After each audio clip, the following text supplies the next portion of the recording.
Dragon Ball Z Budokai 2 is not only the most underrated Budokai game, but perhaps the most underappreciated Dragon Ball Z game of all time. And not for the reasons that you might think. Releasing the following year from its predecessor in 2003, this game received mixed reviews from critics and fans alike. Some even citing it as an underwhelming sequel, while others completely write off the game due to its extreme and questionable changes from the previous entry. Due to this, it's considered the black sheep of the series, and even was taken off of the Budokai HD collection. This came as quite a shock to me, as I have nothing but awesome memories of playing this game as a kid, and I was even devastated when I realized I couldn't pick this up on the Budokai HD collection. So, that being the case, I replayed it to take an in-depth look at Budokai 2. Also to uncover why people hated it, why it's a great game in retrospect, and discussing the ins and outs of the game as a whole. Now, I'm going to begin this review a bit different from the previous, as I want to start with the game's story, Dragon World. But you know, I couldn't do that without covering the main menu first. Budokai 2 follows a similar format of the previous, having 6 initial playable modes, with a hidden unlockable 7th mode, which can be only accessed once you've completed the campaign. Now, I do have to point out, the main menu screen is underwhelming for sure. Where the first Budokai shined with its awesome art for each mode, this one drops the ball completely. It just feels very basic and lazy. Once you select a mode, however, life flourishes to the game. And what a better mode to start with than the infamous Dragon World. Upon the first level, you will quickly pick up on the vast changes they've made from Budokai 1. Goku, who will always be your main character, is the only one who will have a humanoid character design, while the rest will resemble board game pieces to fit the aesthetic here, which I don't really mind as much as I thought I would. First, you will be tasked with choosing an ally. Some stages allow you to choose one, while others will allow you 2. These allies can usually only be characters that you've previously unlocked, but they don't necessarily need to be a part of the arc that you're currently playing through. Right off the bat, you can use Buu Saga characters like Adult Gohan or Kid Trunks in the Saiyan arc. We came for the things you call. Now, this is because they don't aim to follow the canon like Budokai 1 did. The game only very, and I mean very, loosely adapts the anime. For instance, not only can you choose characters that take no part in these fights, but in the first level, Raditz and Nappa will arrive searching for the Dragon Balls and Goku to recruit, without Vegeta. All right. What? The following level even introduces Frieza, who lands on Earth as opposed to Namek, in search of the Dragon Balls. In, may I add, one of the best looking stages in the game. Damn, that background looks clean. Muscle Tower from the OG Dragon Ball? Dude, this is beautiful. But the third level, which is also Frieza but this time on Namek, as he should be, is where we finally get introduced to Vegeta as an enemy. Like, what? I understand Vegeta wasn't necessarily a hero in the Frieza arc, but still, introducing him here as a villain is just an interesting choice. Now, before we get any further, I do want to point out that while I understand this can be disappointing to fans, I absolutely love this, especially in retrospective. Let me explain. At this time, it may not have been as repetitive as we know it to be now, but most of the games following this, at least until Xenoverse, simply adapt the Z story over and over and over again. They clearly wanted to go for something different here, and while many didn't like the attempt, I thought it was really cool. There's even some more drastic changes later on, like Frieza and Cell returning in the Buu arc as Majin versions of themselves. Although they're probably just there to give the player someone to fight, and otherwise it makes no logical sense. The addition was refreshing and gives a what-if story feeling to the game. Moving on, the map itself will provide the player with their own choices to make that will largely impact the fights, what you unlock, and can even alternate the route you take in this story. Each player on your team and the enemies will be granted one space to move in each turn. However, aside from just moving toward an enemy to fight them, you are given the choice to take your time, explore, and pick up some valuable perks along the way. These perks including swords, which will increase the player's attack power, and Saiyan armor, which will grant you a boost in defense, as well as capsules that, when obtained, will unlock a skill for you, ranging from support items all the way to a new super attack. Enemies can also come across these, resulting in not only you taking a huge L, but them benefiting themselves from the power-ups.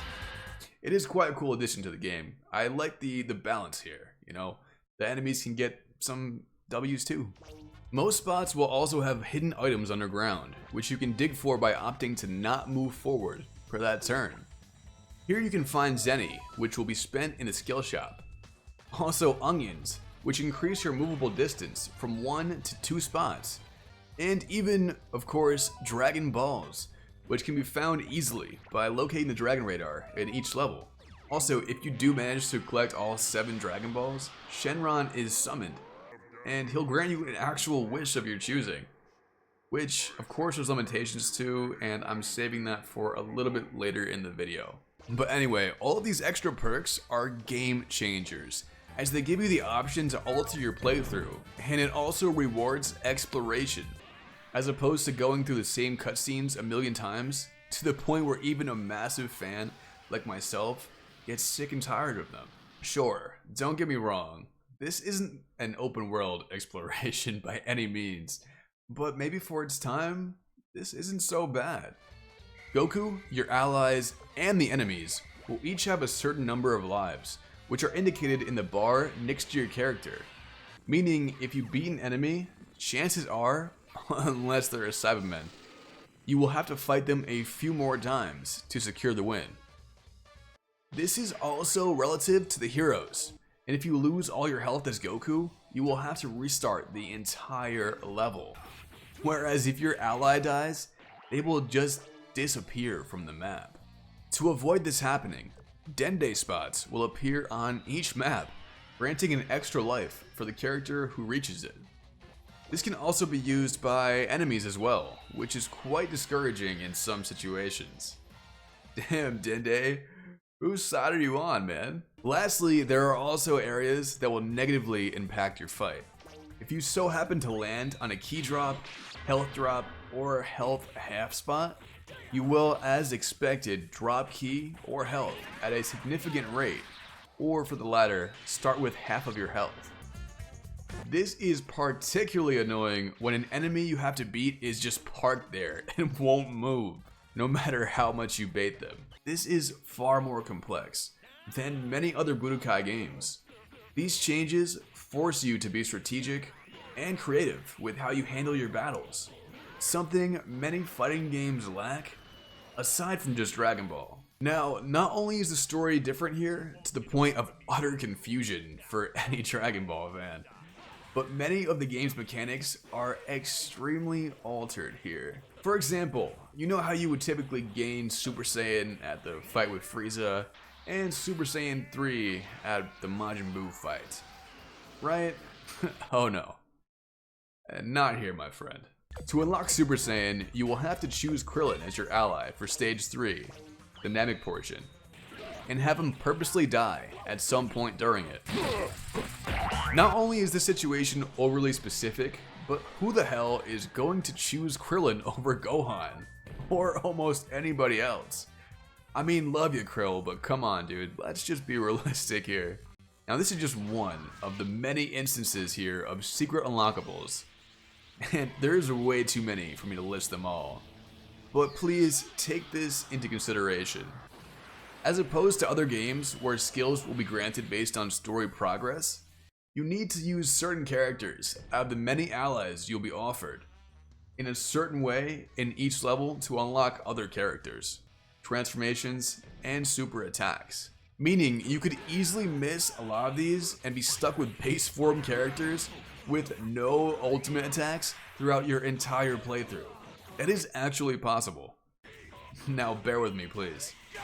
To the naked eye, that sounds terrible. And in a way, it kind of is. I mean, who wants to be base form Goku against Kid Buu? Trust me, you don't.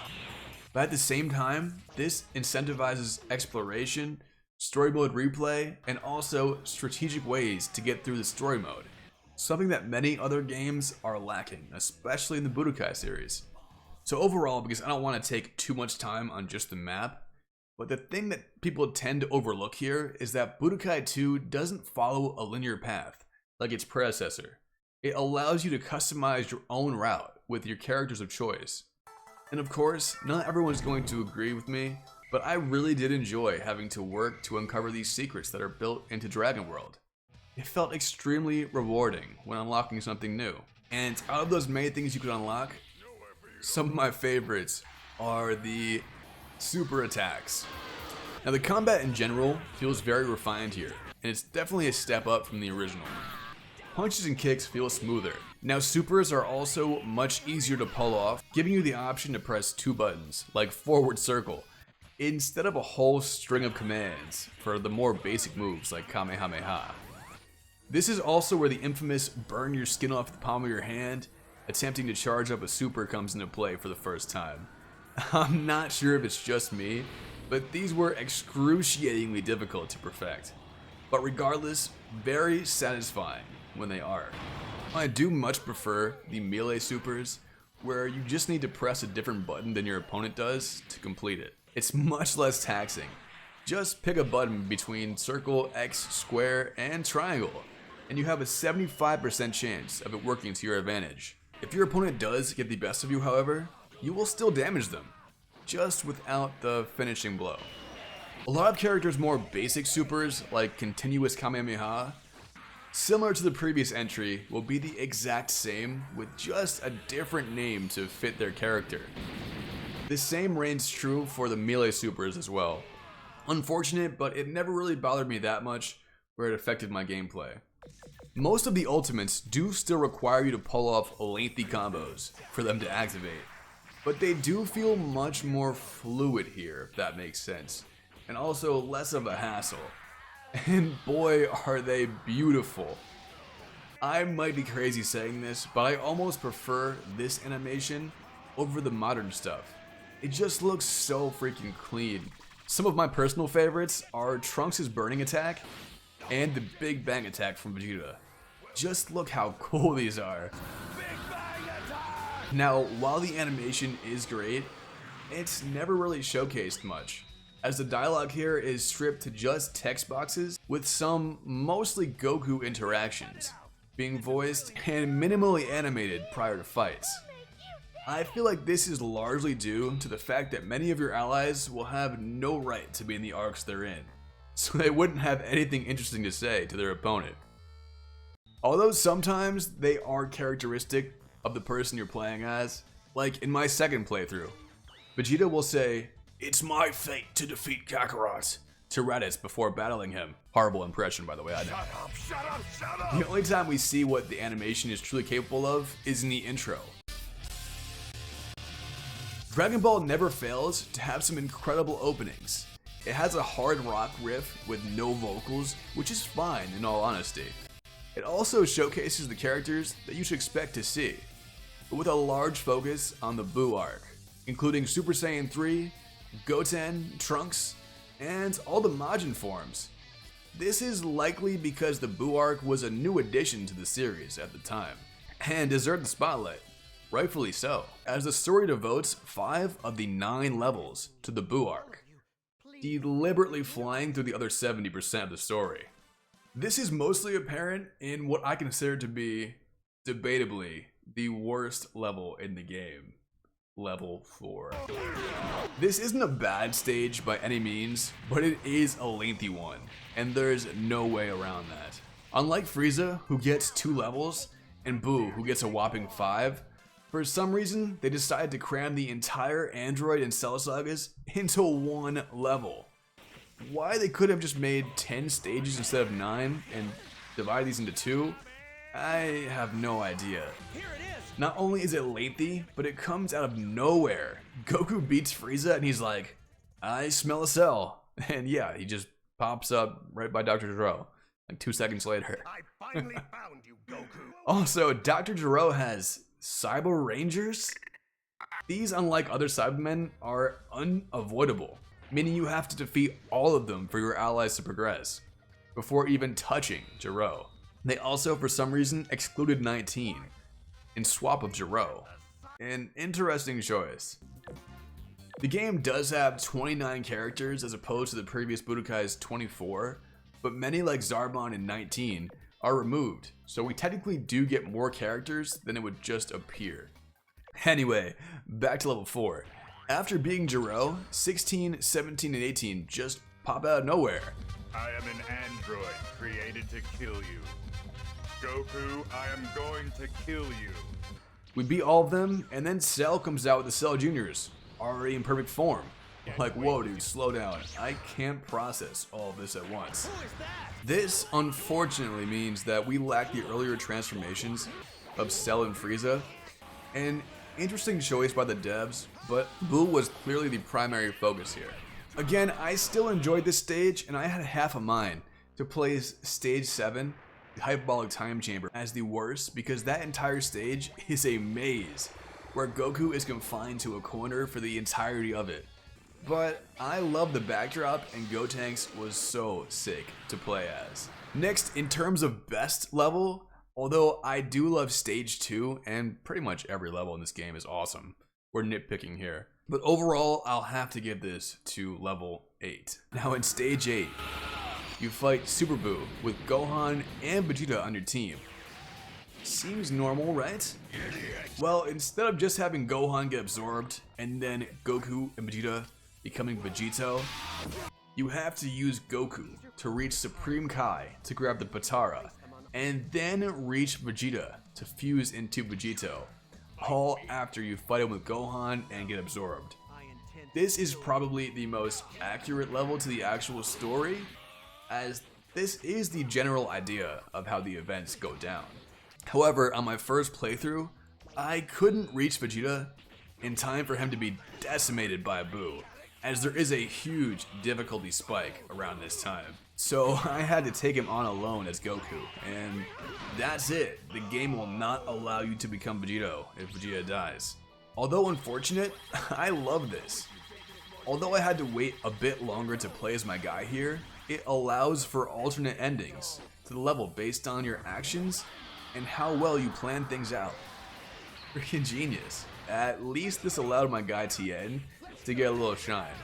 Lastly, the hardest stage is without a doubt the finale against Kid Buu. The difficulty spike here is abysmal. Kid Buu is an absolute monster. His health bar is enormous, and he barely even lets you hit him. He gains attack or defense boosts every few turns, and you have to find specific Popo carpets to even reach him in the first place. Oh my god, did I forget Popo carpets?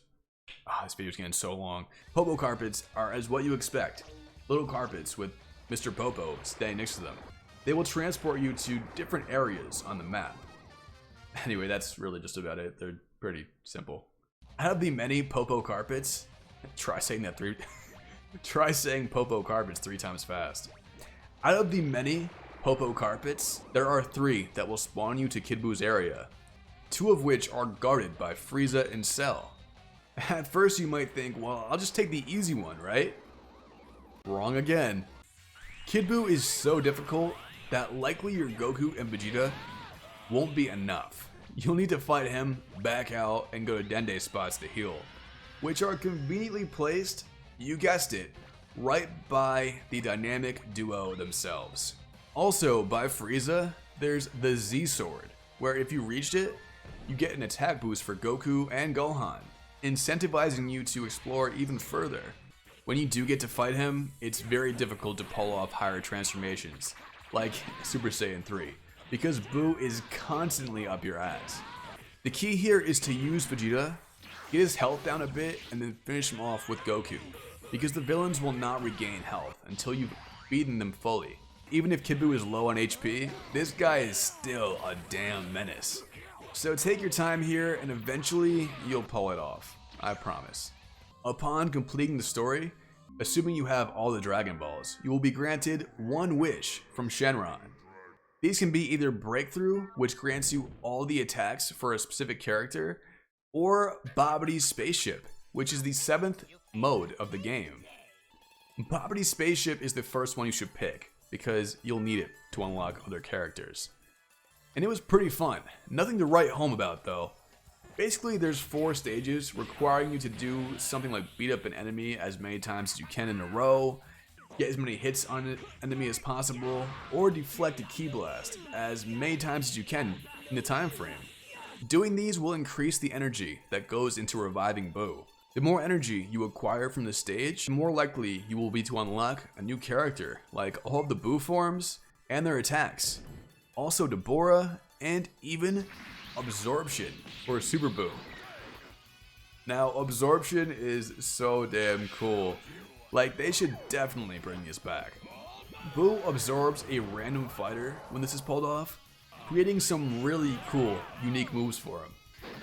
Although Cell Absorb Buu still gives me nightmares to this day.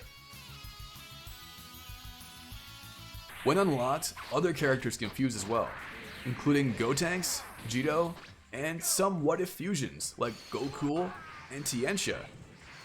These characters are typically OP and super fun to use in modes they're applicable for. If it's a Metamoran fusion, you will have to press the buttons displayed in a timely manner. If you do fail to do so, you will become the incorrect version of the fusion, even showing Piccolo giving you the stank face, like in the anime. You can't do any supers in this form, so you have to wait out the given time limit, which is pretty short.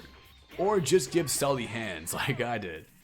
Potara, however, has no time limit, but you need to choose a button and hope the comm doesn't choose the same one. If they do, however, they will break the Potara, and you will not be able to use it again for that entire fight. Now, as promised, I'm going to return to the mode selection to go over the rest of the modes that we haven't touched on yet, including, first off, Duel Mode. Now, Duel Mode is what you expect. You can play against a comm, a friend, or for some reason you can have 2 computers fight each other. Alrighty. What I really want to look at here though is the stage selection. This game offers some incredible stages that look so damn pristine. Personally, I love the snow stage that has the callback to Dragon Ball with Muscle Tower in the back, and the Red Ribbon Army base, which looks so awesome.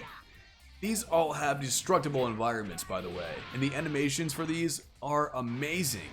My favorite one is the Red Ribbon Army base. Just look how cool this is. You also get training mode where you can duel and practice your moves, or partake in a tutorial of the game's mechanics as Goten. I could see these being really useful for a first time player, and I love how different characters teach him different moves. Next, Options mode allows you to control the difficulty of the game and set duel time limits, as well as some other in-game options. The skill shop is where you can set skills to be used for your characters, or purchase skills from Bulma that can be used in any mode with the Zenny you earn from Dragon World.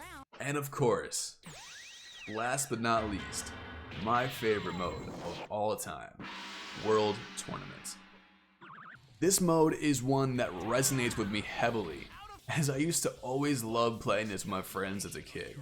As expected, there are 3 difficulties: Novice, Adept, and Advanced, but the latter 2 need to be unlocked by acquiring a certain amount of characters.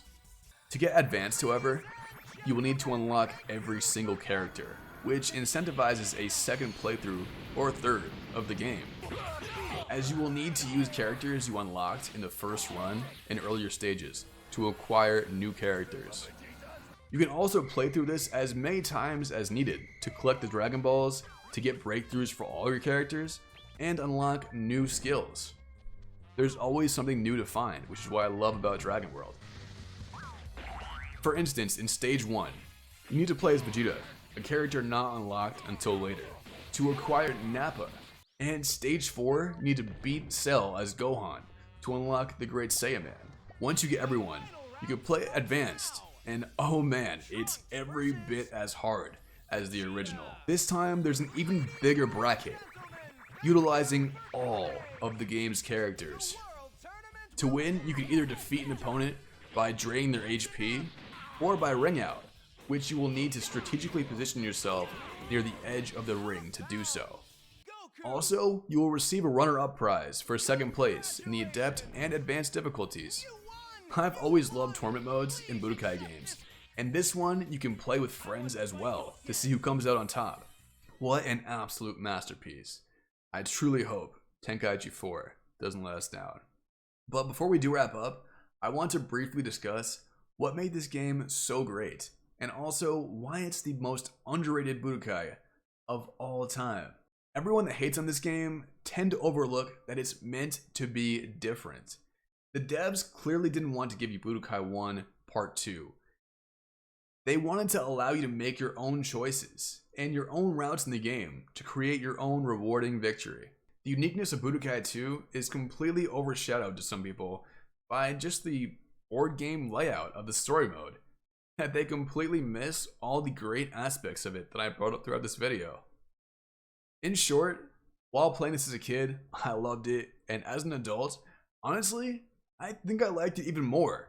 Looking in retrospect at all the games that came after this, at least until Xenoverse, they were the exact freaking same with better graphics and slightly different modes and very minimal changes. We got that in Xenoverse, but not much before. This is what we wanted the whole time, guys. I'm telling you, give it a replay, it is freaking awesome. But in short, the main things I love about Budokai 2 is the large amount of what-if scenarios that can be created, the strategy that is so unique to this game, and building your own route in certain levels. These are all things that brought me back to this game, and these are all things that will make me revisit it a few years down the road. Anyway guys, if you did enjoy this video, please feel free to support by subscribing, showing love in the comments, and giving me a like. Let me know what you guys thought of the video, and yeah, can't wait to hear from you. Peace. I want to fight you again.